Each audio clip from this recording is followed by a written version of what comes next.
Halo, selamat pagi pemirsa Was-Was. Dengan suasana hangat pada pagi hari ini, saya Indah Alex akan menemani Anda di mana lagi kalau bukan di Was-Was. Untuk itu pastikan Anda jangan beranjak kemana-mana karena berita yang kami sajikan bukan sekedar berita, sebab Anda patut was-was sebelum menyaksikan Was-Was.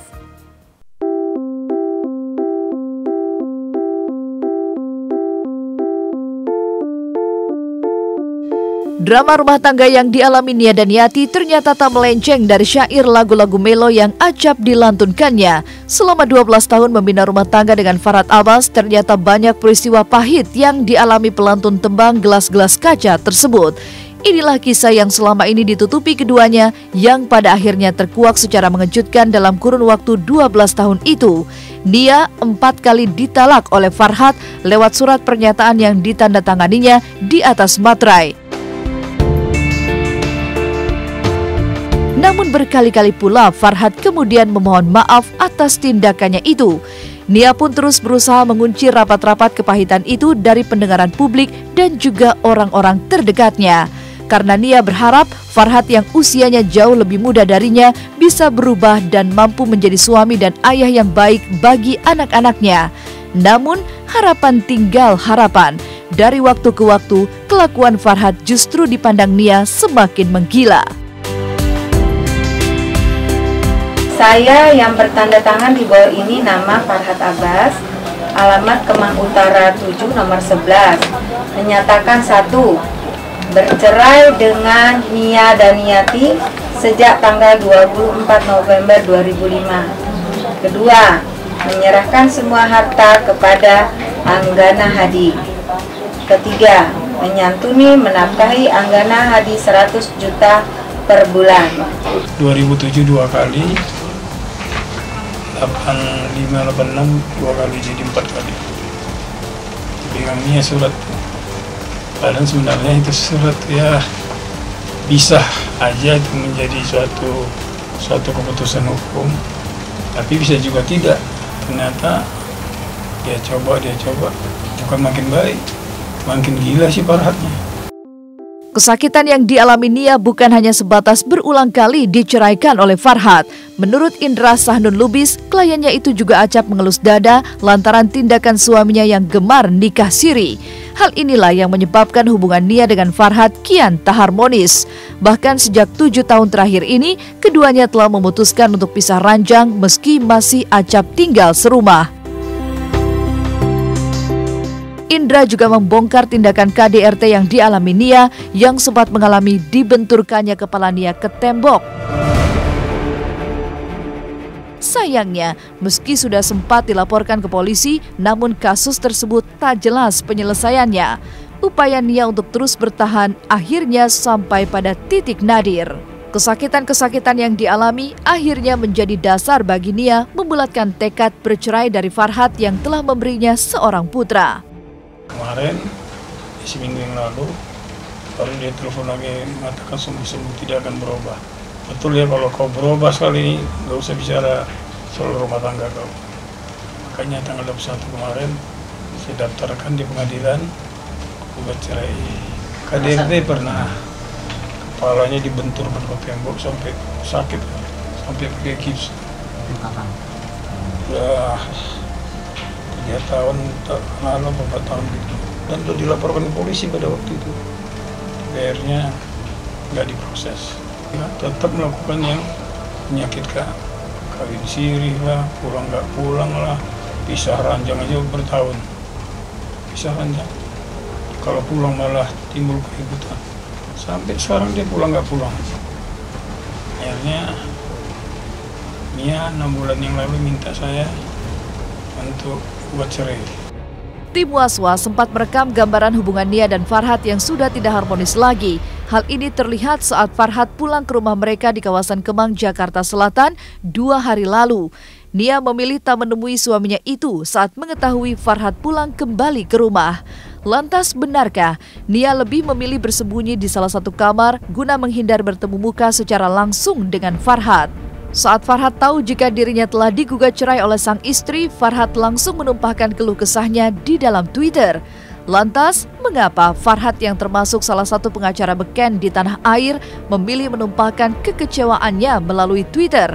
Kenapa Farhad tidak bicara langsung dengan Nia yang notabene masih menjadi istri sahnya? Dan apa pula kata Nia soal kegemaran Farhad berkicau lewat media sosial? Masih kerja lah, kerja. Jam kerja, ya. Lagi bang. Kerja lah. Bang, nggak ngobrol gitu bang. Dikit aja bang Den. Dikit aja bang. Kita lagi keluar bang. Hah? Udah nanti aja mau lu. Dikit bang. Bang. Dikit lah. Bang, dikit aja bang ya. Itu gua tak bacain selamat tuh. Apa lagi ya? Dikit aja bang.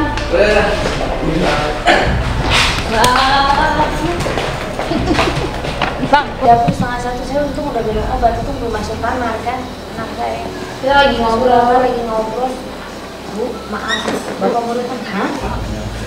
Tidak, Pak. Wah, saya langsung masuk kamar anak saya, bawa barang saya langsung pindah. Udah, tadi nggak ketemu, tadi datang nggak, saya kaget.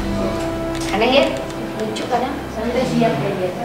Alhamdulillah, saya sih alhamdulillah, maksudnya nggak usah ribut-ribut, nggak usah rame-rame, nggak usah nulis-nulis di Twitter. Terlepas dari beragam persoalan yang sejak lama membelit rumah tangga Nia dan Farhad, belakangan isu Farhad berselingkuh kembali mengemuka.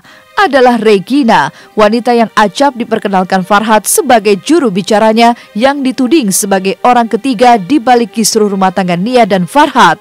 Meski keduanya tegas-tegas membantah isu tersebut, namun ada seorang saksi mata yang mengaku pernah memergoki perselingkuhan Farhad dan teman wanitanya itu.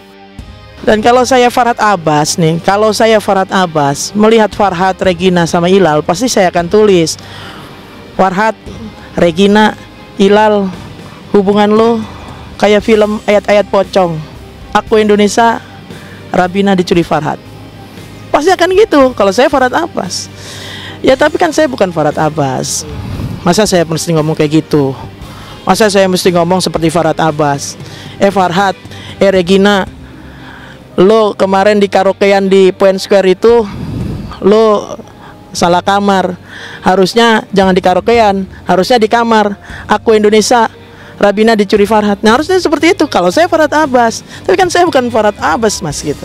Saya klarifikasi di sini mengenai ya isunya ya, kedekatan saya dengan Pak Farhad itu nggak ada. Jadi emang kami dekat tapi konteksnya masih profesional aja. Selain emang kita berteman, ini suami saya. Ya saya pikir dalam koridor yang wajar-wajar aja. Saya persilakan sepenuh hati saya untuk bekerja dengan Bapak Abbas.